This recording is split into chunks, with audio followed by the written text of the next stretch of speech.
Welcome to AGL English Stories. Little Boy's Love for His Family.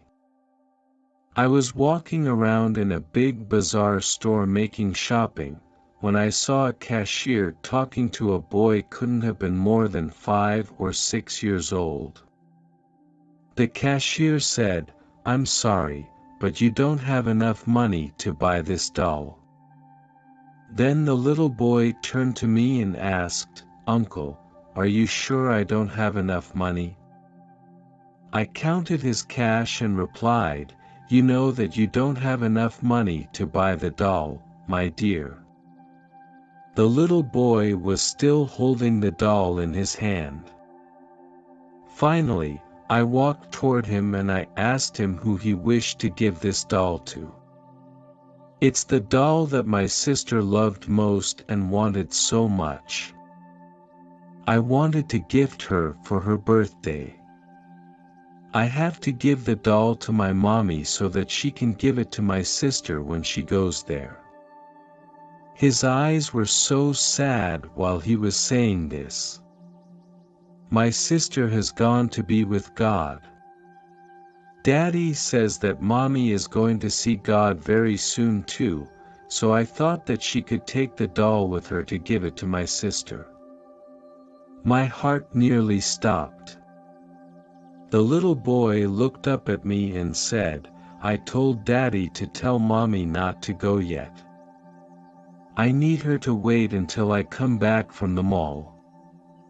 Then he showed me a very nice photo of him, where he was laughing.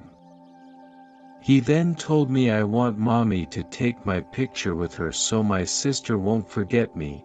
I love my mommy and I wish she doesn't have to leave me, but Daddy says that she has to go to be with my little sister. Then he looked again at the doll with sad eyes, very quietly. I quickly reached for my wallet and said to the boy, "Suppose we check again, just in case you do have enough money for the doll." He said, "Okay, I hope I do have enough." I added some of my money to his without him seeing and we started to count it. There was enough for the doll and even some spare money. The little boy said, "Thank you God for giving me enough money."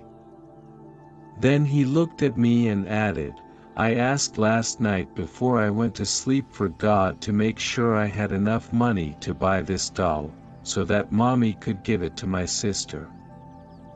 He heard me. I also wanted to have enough money to buy a white rose for my mommy, but I didn't dare to ask God for too much. But he gave me enough to buy the doll and a white rose. My mommy loves white roses. I finished my shopping in a totally different state from when I started. I couldn't get the little boy out of my mind. Then I remembered a local newspaper article 2 days ago, which mentioned a drunk man in a truck, who hit a car occupied by a young woman and a little girl. The little girl died right away, and the mother was left in a critical state. The family had to decide whether to pull the plug on the life-sustaining machine, because the young woman would not be able to recover from the coma. Was this the family of the little boy? 2 days after this encounter with the little boy, I read in the newspaper that the young woman had passed away. I couldn't stop myself. I bought a bunch of white roses and I went to the funeral home where the body of the young woman was exposed for people to see and make last wishes before her burial. She was there, in her coffin, holding a beautiful white rose in her hand with the photo of the little boy and the doll placed over her chest. I left the place, teary-eyed, feeling that my life had been changed forever. The love that the little boy had for his mother and his sister is still, to this day, hard to imagine. And in a fraction of a second, a drunk driver had taken all this away from him. Moral: respect life, follow and obey rules. Don't make anyone else to pay and bear for your mistakes. Do not make the mistakes which cost others something that can never be replaced. Always have a giving hand and extend your help to those in need and sorrow. Chapter 2. Lesson learned. One day, the father of a very wealthy family took his son on a trip to the country with the express purpose of showing him how poor people live. They spent a couple of days and nights on the farm of what would be considered a very poor family. On their return from their trip, the father asked his son, "How was the trip?" "It was great, Dad." "Did you see how poor people live?" the father asked. "Oh yeah," said the son. "So, tell me, what did you learn from the trip?" asked the father. The son answered, "I saw that we have one dog and they had four. We have a pool that reaches to the middle of our garden and they have a creek that has no end. We have imported lanterns in our garden and they have the stars at night.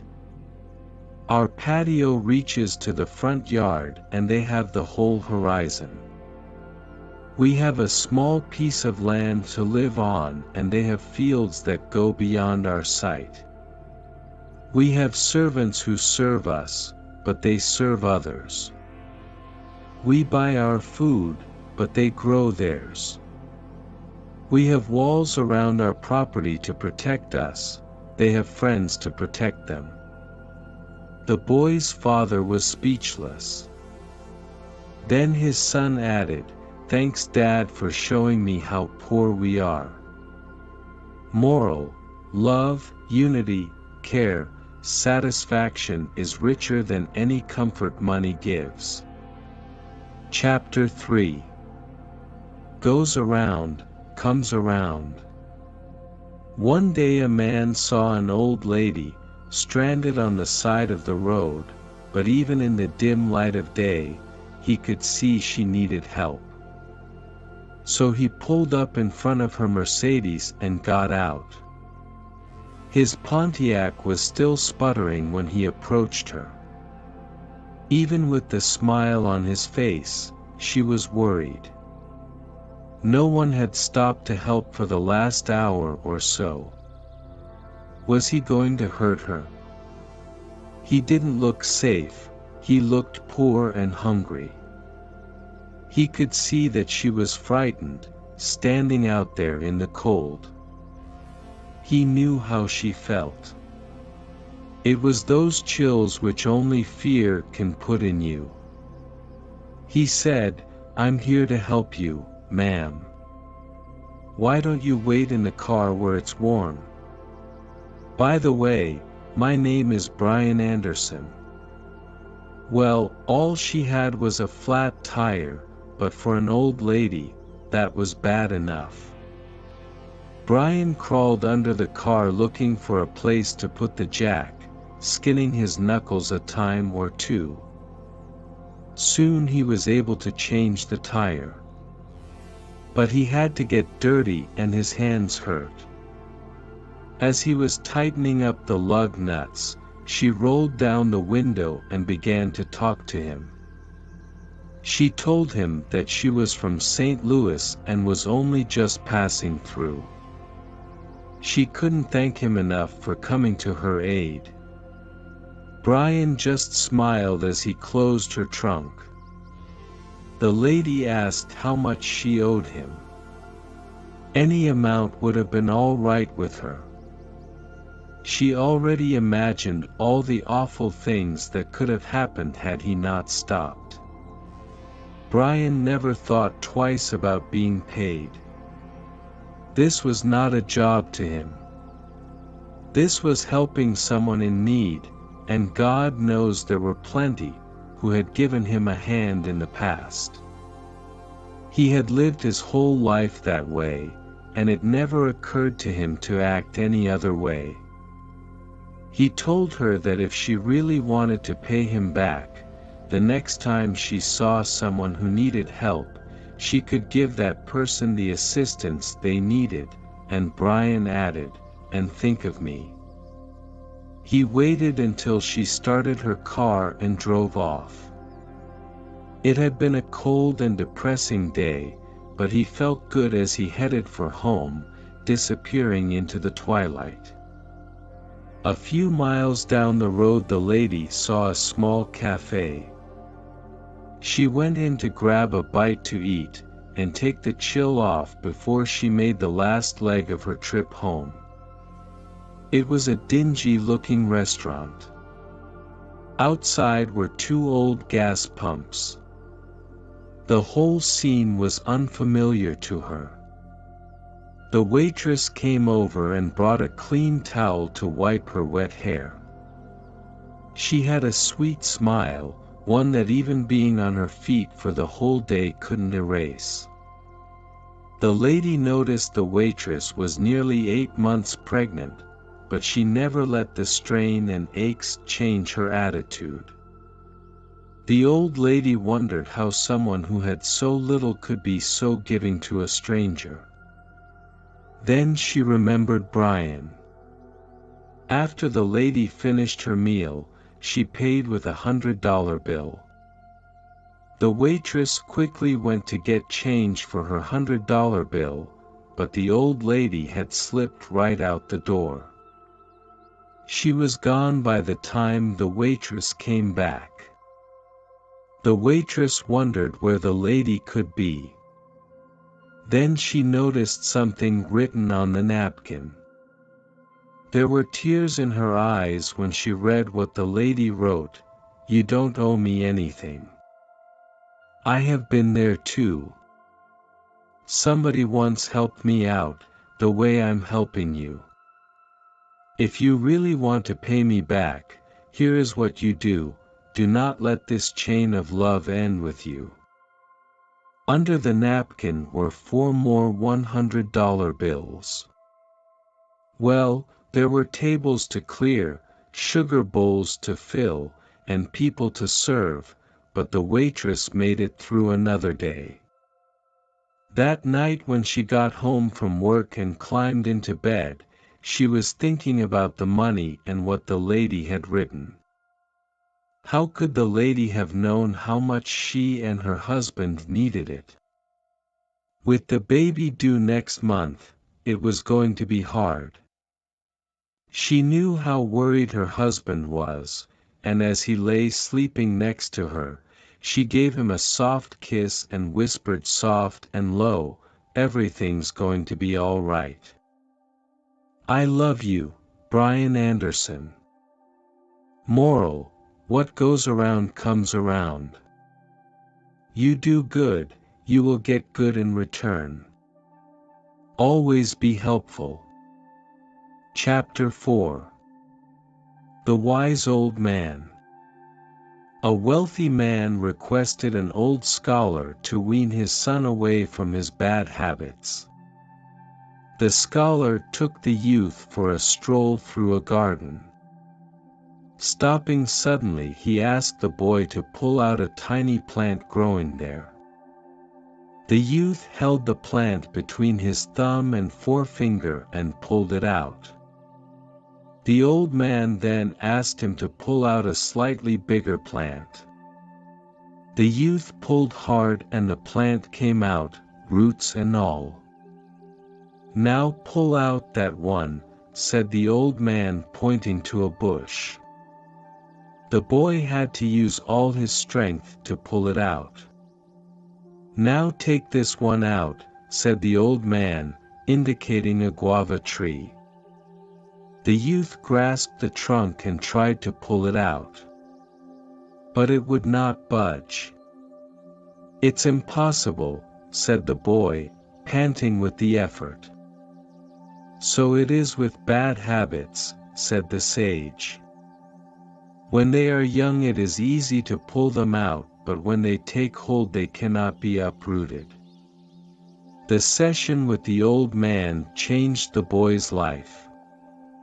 Moral: don't wait for bad habits to grow in you, drop them while you have control over it, else they will get control you. Chapter 5. Think before you judge. A doctor entered the hospital in a hurry after being called in for an urgent surgery. He answered the call ASAP, changed his clothes and went directly to the surgery block. He found the boy's father pacing in the hall waiting for the doctor. On seeing him, the father yelled, "Why did you take all this time to come? Don't you know that my son's life is in danger? Don't you have any sense of responsibility?" The doctor smiled and said, "I am sorry, I wasn't in the hospital and I came as fast as I could after receiving the call, and now, I wish you'd calm down so that I can do my work." Calm down? What if your son was in this room right now? Would you calm down? If your own son dies while waiting for doctor, then what will you do? Said the father angrily. The doctor smiled again and replied, "We will do our best by God's grace, and you should also pray for your son's healthy life." Giving advices when we're not concerned is so easy, murmured the father. The surgery took some hours, after which the doctor went out happy, "Thank goodness. Your son is saved." And without waiting for the father's reply, he carried on his way running by saying, "If you have any questions, ask the nurse." Why is he so arrogant? He couldn't wait some minutes so that I ask about my son's state, commented the father when seeing the nurse minutes after the doctor left. The nurse answered, tears coming down her face, "His son died yesterday in a road accident. He was at the burial when we called him for your son's surgery. And now that he saved your son's life, he left running to finish his son's burial." Moral: never judge anyone because you never know how their life is and what they're going through. Thanks for watching. Please subscribe our channel.